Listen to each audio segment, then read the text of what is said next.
WCIA3 News. As floodwaters recede, Gibson City surveys the damage, how volunteers jumped into action to help the town recover from devastating floodwaters, and honoring our Gold Star families, where veterans got in for free as state leaders honored families whose loved ones paid the ultimate sacrifice.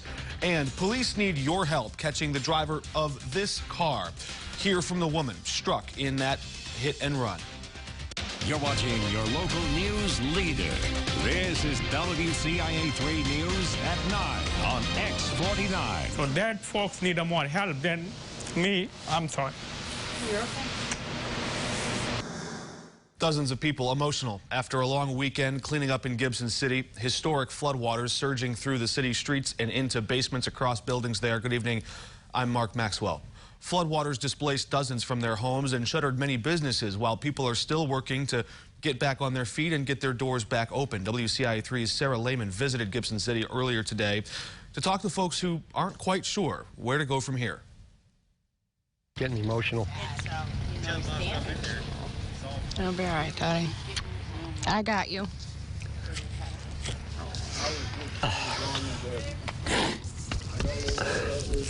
It was an emotional day as people went through their belongings and cleared out their homes, not knowing when or if they would ever be back. Hopefully we might be displaced for like 5-6 months. After a rain that just wouldn't stop, water in Gibson City and the surrounding areas kept rising. Scary, because I mean the water's coming from every direction. People living and working there couldn't do anything about it. Water coming from all drain like faster than you just imagine, and it just keep coming. Now, friends, family, and even strangers are helping pick each other up. It's a little cramped, but we're taking them in. They're going to stay with us as long as they need to.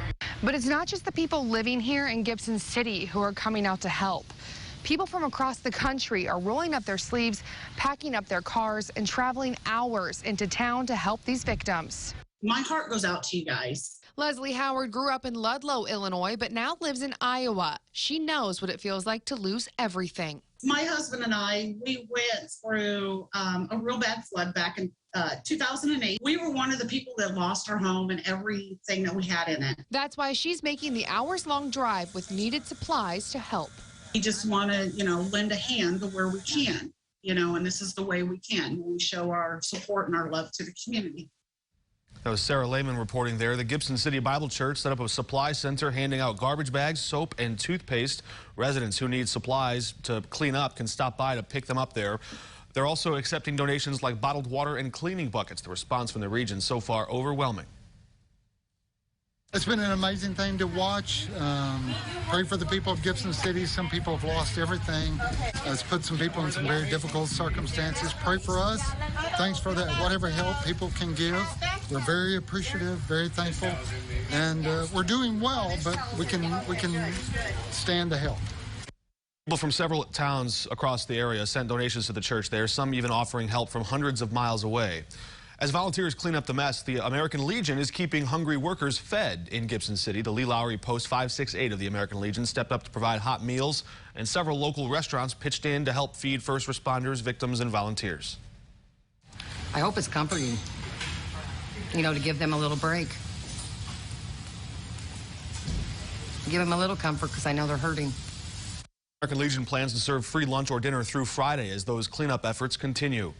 Nearly a foot of floodwaters surged inside the Choose to Change Fitness Club in Gibson City. The owners there posting a message on Facebook asking for help from a few volunteers. Instead, roughly 50 people showed up ready to work. Owner Scott Davis says the response is overwhelming. And I really had to hold back tears of joy, and I just couldn't explain how much that meant to us to have that support and them coming out and helping and moving all the stuff. It would have taken me 3 days to do, or more, to do what they did in just a couple of hours. Volunteers are organizing their efforts on a Facebook page called Gibson City Community Flood Relief. You can head there if you'd like to find out more ways you can help.